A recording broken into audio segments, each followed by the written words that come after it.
اعوذ باللہ من الشیطان الرجیم بسم اللہ الرحمن الرحیم الحمد للہ رب العالمین والعاقبۃ للمتقین والصلاة والسلام علی رسولہ محمد وآلہ واصحابہ واہل بیتہ اجمعین۔ ہمارا آج کا موضوع خاص درویش پر ہے۔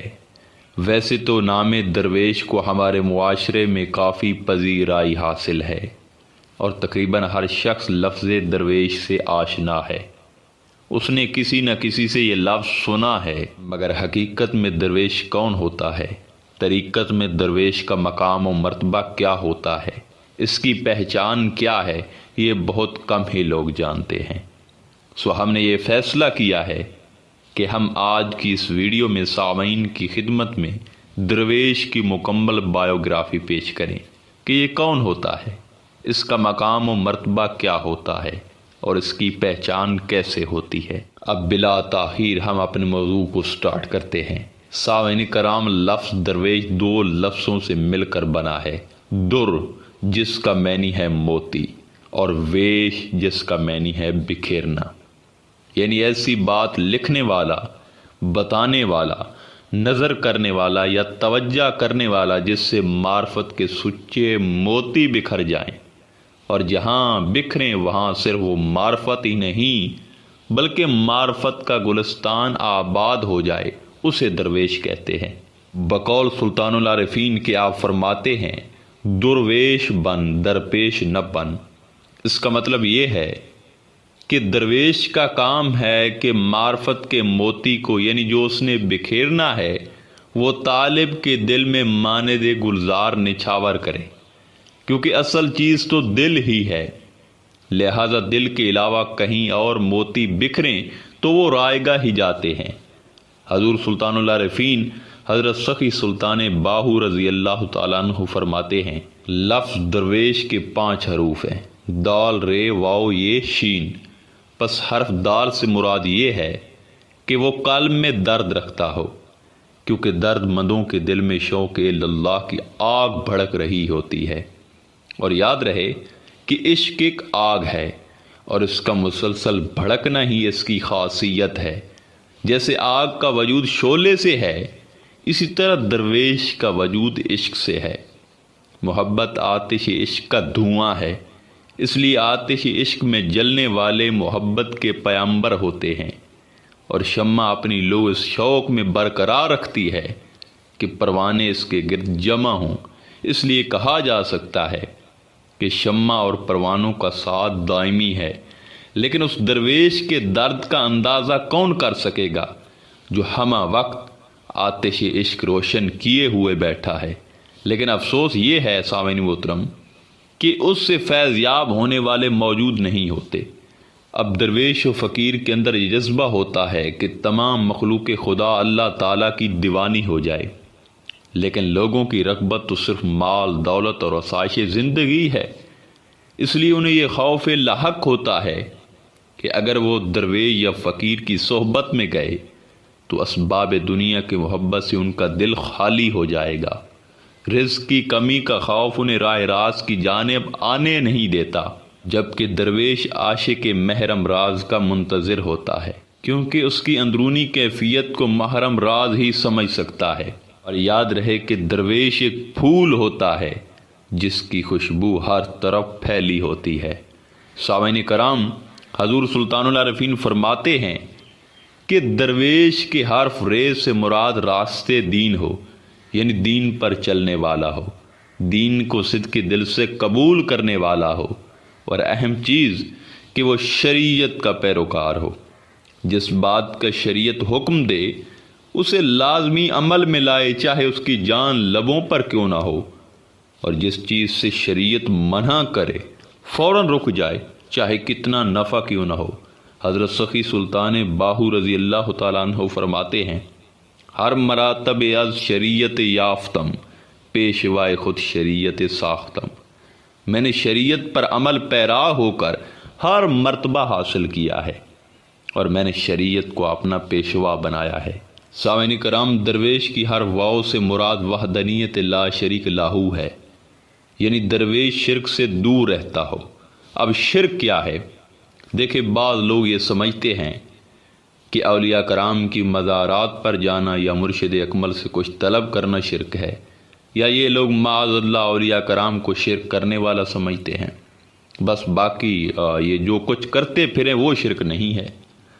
حالانکہ جب اللہ تعالیٰ دائمی طور پر موجود ہے تو اللہ تعالیٰ کی موجودگی میں مخلوق سے مانگنا، چاہے مخلوق زندہ ہو یا مردہ ہو، تو یہ شرک ہوتا ہے۔ حتیٰ کہ ہر غیر اللہ سے جو رب سے جدا ہو اس سے مانگنا شرک ہے، چاہے وہ زندہ ہو۔ حقیقت میں وہ زندہ ہے ہی نہیں۔ جس کی سانس اللہ کی یاد سے غافل ہے، چاہے وہ زمین پہ پھر رہا ہے، لیکن وہ حقیقت میں تو مردہ ہے۔ جبکہ جو رب کا دوست ہوتا ہے وہ رب سے جدا نہیں ہوتا، وہ مر کر بھی مردہ نہیں ہوتا، بلکہ وہ قبر میں بھی زندہ رہتا ہے۔ اگر کوئی اس سے سوال کرے تو وہ رب سے اسے عطا کروا دیتا ہے۔ اس لیے درویش کی واہ یہ کہتی ہے کہ درویش وہ ہے جس کے لیے وحدہ لا شریک ہی کافی رہے، اور وہ اس کی وحدانیت میں ہی غرق رہے، شرک کا اسے ہوش تک نہ ہو، وگرنہ جو اس کے برعکس ہے وہ درویشی نہیں ہے، وہ راہزنی ہے۔ سامعین کرام، حضور سلطان العارفین فرماتے ہیں کہ درویش کی حرف یہ سے مراد یہ ہے کہ وہ یاد حق کرنے والا ہو، یعنی وہ اپنے دل و دماغ میں صرف ایک سوچ، صرف ایک ہی یاد رکھتا ہو، اور وہ ہو یاد حق تعالی۔ لہذا جو دنیا کو بھی یاد رکھے، بیوی بچوں کو بھی یاد رکھے، اور دیگر نفسانی چیزوں کی یاد میں محو اور مستغرق ہو، اور ساتھ خدا کو بھی یاد رکھے، وہ درویش نہیں ہوتا۔ سامعین کرام، درویش کے حرف شین سے مراد یہ ہے کہ وہ نافرمودہ خدا اور صاحب شریعت رسول خدا سے شرم کرنے والا ہو، اسے نبی کریم صلی اللہ علیہ وآلہ وسلم کی داڑھی مبارک کا حیا اور پاس ہو، اور اسے لوگوں سے ہاتھ چموانا یا مرید کرنے کا شوق نہ ہو، کیونکہ جو اصل درویش ہوتا ہے وہ لوگوں کی عقیدت کا بھوکا نہیں ہوتا، بلکہ وہ تو خود کو لوگوں سے چھپاتا ہے، لوگوں سے دور بھاگتا ہے، کیونکہ اس کے لیے اس کا اللہ ہی کافی ہوتا ہے۔ وہ تو کہتا ہے کہ بس میں ہوں اور میرا یار ہو، وہ لوگوں سے بیزار ہوتا ہے، کیونکہ درویش یار یار کر کے یار میں فنا ہو چکا ہوتا ہے۔ سامعین کرام، درویشی مرتبہ بھی ایسا ہے کہ اس میں درویش ہر قسم کی دنیاوی حاجات یا آخرت کی حاجات سے بے نیاز ہو جاتا ہے، اور صرف اللہ تعالیٰ کی ذات اس کے مد نظر رہتی ہے۔ اس لیے یہ ہر حال میں تقدیر الہی سے موافقت اختیار کیے رکھتا ہے۔ اللہ تعالیٰ کے قرب و وصال کے سوا نہ وہ اللہ سے کچھ مانگتا ہے اور نہ اللہ کے غیر سے مطلب رکھتا ہے۔ اللہ تعالیٰ کی منشا اور رضا میں مداخلت کو گناہ سمجھتا ہے۔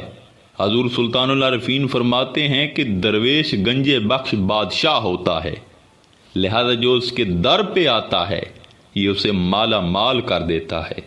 آپ فرماتے ہیں کہ درویش کی پہچان دو صفات سے ہوتی ہے۔ ایک یہ کہ درویش اہل توحید ہوتا ہے، اللہ کے علاوہ اس کے ظاہر و باطن میں کسی کا عکس یا نقش نہیں ہوتا، اس کے جسم کا بال بال توحید حق میں غرق ہوتا ہے، اور وہ ادھر ادھر کی باتیں نہیں کرتا، نہ اسے ہوش رہتا ہے۔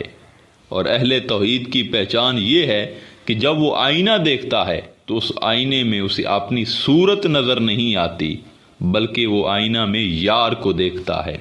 حضور سلطان العارفین فرماتے ہیں کہ درویش کو پہچاننے کی دوسری صفت یہ ہے کہ وہ اہل معرفت ہوتا ہے۔ اگر کوئی اس کی محفل میں آ جائے تو وہ ایک ہی لمحہ میں اسے بھی معرفت الہی سے مشرف کر دیتا ہے، آنے والے کو اللہ کی پہچان عطا کر دیتا ہے۔ سامعین کرام، یاد رہے کہ درویش ہر دور میں ہوتے ہیں اور قیامت تک آتے رہیں گے، لیکن ان کے رہنے کا طریقہ دوسرے اہل طریقت سے الگ ہوتا ہے۔ یہ کبھی خود فروشی نہیں کرتے، اپنے مرتبے کا کسی کو بتاتے نہیں، اور اگر کسی کو پتہ لگ بھی جائے کہ اس میں کچھ ہے یا یہ درویش ہے تو یہ اسے ایک عام سا روحانی شخص ہونے کا بتاتے ہیں، لہٰذا انہیں مکمل طور پر درویش وہی شخص جان سکتا ہے جو خود درویش ہو یا راہ درویشی کا مسافر ہو، وگرنہ یہ کبھی چھپ کر یا کبھی خود کو عام سا مرشد بتا کر سلسلہ طریقت میں مصروف رہتے ہیں۔ اور ایک وضاحت کرتے جائیں کہ فقیری سے پہلا مقام درویشی ہوتا ہے، یعنی جو درویش ہوتا ہے درویشی حاصل کرنے کے بعد اس کی اگلی منزل فقیری ہوتی ہے، اور آگے پھر فقراء کے بہت سارے مقامات ہیں جو فقراء حضرات نے بتائے ہیں۔ آخر میں دعا ہے کہ اللہ تعالی ہم سب کو اپنے دوستوں کی صحبت سے مشرف فرمائے۔ انشاءاللہ تعالی ملتے ہیں ایک نئے موضوع میں، تب تک اللہ نگہبان۔